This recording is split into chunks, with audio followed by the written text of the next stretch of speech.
تو یہ کہنا کہ حضرت حسین رضی اللہ عنہ کا نسب آپ صلی اللہ علیہ وسلم سے ملتا ہے یہ درست نہیں ہے کہ آپ زہر کو زبر اور زبر کو زہر کر دیتے ہیں۔ فرمایا آپ صلی اللہ علیہ وسلم کی حدیث کا مفہوم ہے، آپ نے فرمایا کہ ظالم اور جابر بادشاہ کے سامنے کلمہ حق کہنا یہ افضل جہاد ہے، لیکن اس حدیث کا مطلب یہ نہیں ہے کہ ہر کوئی اٹھ کر حکومت وقت کے خلاف سوشل میڈیا پر پوسٹ کرتا جائے، ویڈیوز اپلوڈ کرتا جائے، بلکہ اس حدیث کے لیے کچھ شرائط ہیں۔ جیسے آپ حکومت وقت کے خلاف اگر بیان دے رہے ہیں اس میں ذاتی فائدہ نہ ہو، ان کو ملت کا فائدہ ہو، ایسے عصبیت نہ ہو، لسانیت قومیت نہ ہو، آپ کے بیان سے یہ بات ظاہر نہ ہو رہی ہو کہ آپ کے اندر حسد اور عصبیت پائی جاتی ہے، بلکہ آپ خالصتاً وہ بات ملک و ملت اور قوم کے لیے وہ کر رہے ہوں اور آپ خالصتاً اللہ کی رضا کے لیے وہ بات کر رہے ہوں۔ ایسے ہی اس میں ایک شرط یہ بھی ہے کہ بات کہنے کا انداز اور سلیقہ آتا ہو، بات کہنے کس انداز سے ہے، انداز آپ کو آتا ہو، تاکہ جب آپ بات کریں تو سننے والا یہ کہہ سکے کہ یہ مجھے نصیحت کر رہا ہے، نہ کہ مجھ سے حسد رکھتا ہے یا بغض یا کینہ وغیرہ۔ تو بہت سی شرائط اس حدیث کی۔ حجاج اس امت کا ایک ظالم بادشاہ گزرا ہے جس نے عوام تو عوام صحابہ کو بھی بے گناہ شہید کیا۔ حجاج میں جہاں بہت ساری غلطیاں تھیں، ایک غلطی یہ تھی کہ وہ اعراب کی غلطی کر جاتا تھا، زبر زیر وغیرہ کی غلطی کر جاتا تھا۔ سب لوگوں کو یہ غلطی پتہ تھی، لیکن کوئی حجاج کے سامنے کہنے کی جرات نہیں رکھتا تھا کہ آپ ایسی غلطیاں کرتے ہیں۔ حجاج کو محسوس ہوا کہ لوگ میری اس غلطی کو نوٹ کر رہے ہیں۔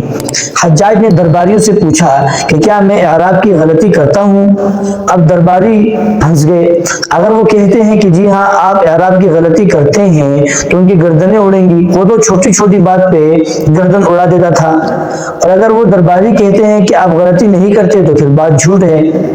اب سب درباریوں پر سناٹا چھا گیا، سب خاموش ہیں، لیکن ایک عالم بیٹھے ہوئے تھے حضرت یحییٰ رحمہ اللہ تعالی، وہ اٹھے اور انہوں نے بڑے اچھے انداز میں جواب فرمایا کہ آپ زہر کو زبر اور زبر کو زہر کر دیتے ہیں۔ فرمایا آپ زہر کو زبر اور زبر کو زہر کر دیتے ہیں۔ اس اتنے اچھے انداز میں بات کہی کہ اس جملے میں دو باتیں انہوں نے کہہ دی۔ ایک بات یہ کہی کہ آپ واقعی غلطیاں کرتے ہیں کہ زہر کو زبر اور زبر کو زہر کر دیتے ہیں، مطلب آپ اعراب کی غلطی کرتے ہیں، اور دوسرے اشارے میں یہ بات کہی کہ آپ زہر کو زبر مطلب جو ذلیل ترین آدمی ہوتا ہے وہ آپ کے پاس آ کے عزت پا لیتا ہے، یہ جیسے آپ کے درباری ٹٹو ہیں،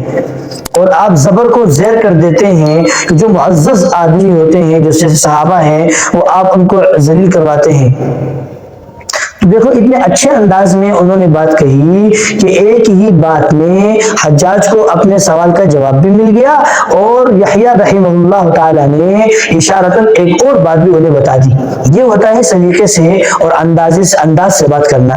ایسے حجاج نے ایک دفعہ درباریوں سے کہا کہ حضرت حسین رضی اللہ عنہ کی نسبت آپ صلی اللہ علیہ وسلم کی طرف کرنا یہ درست نہیں ہے، ان کا نسب آپ صلی اللہ علیہ وسلم سے ملانا یہ درست نہیں ہے، اسی لیے کہ نسب تو باپ سے چلتا ہے، ماں سے تو نہیں چلتا، اور حضرت حسین رضی اللہ عنہ کا والد کے والد حضرت علی رضی اللہ عنہ ہیں، اور حضرت علی رضی اللہ عنہ تو آپ صلی اللہ علیہ وسلم کے چچا زاد بھائی ہیں،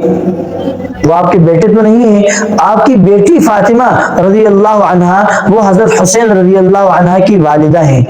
اور نسب باپ کی طرف چلتا ہے، حضرت علی رضی اللہ عنہ کی طرف چلے گا، ماں کی طرف نہیں چلے گا۔ تو یہ کہنا کہ حضرت حسین رضی اللہ عنہ کا نسب آپ صلی اللہ علیہ وسلم سے ملتا ہے یہ درست نہیں ہے۔ اب سب درباری خاموش ہیں، جیسے درباریوں کی خوشامدیوں کی عادت ہوتی ہے، لیکن یہی حضرت یحییٰ رحمہ اللہ اس دن بھی دربار میں موجود تھے، کھڑے ہوئے اور فرمایا کہ حضرت دیکھیں حضرت عیسیٰ علیہ السلام کے والد نہیں تھے، وہ بغیر والد کے پیدا ہوئے تھے، ہاں ان کی والدہ تھیں لیکن اللہ تعالیٰ نے بغیر والد کے ہونے کے باوجود ان کو آدم علیہ السلام کی اولاد میں سے قرار دے دیا،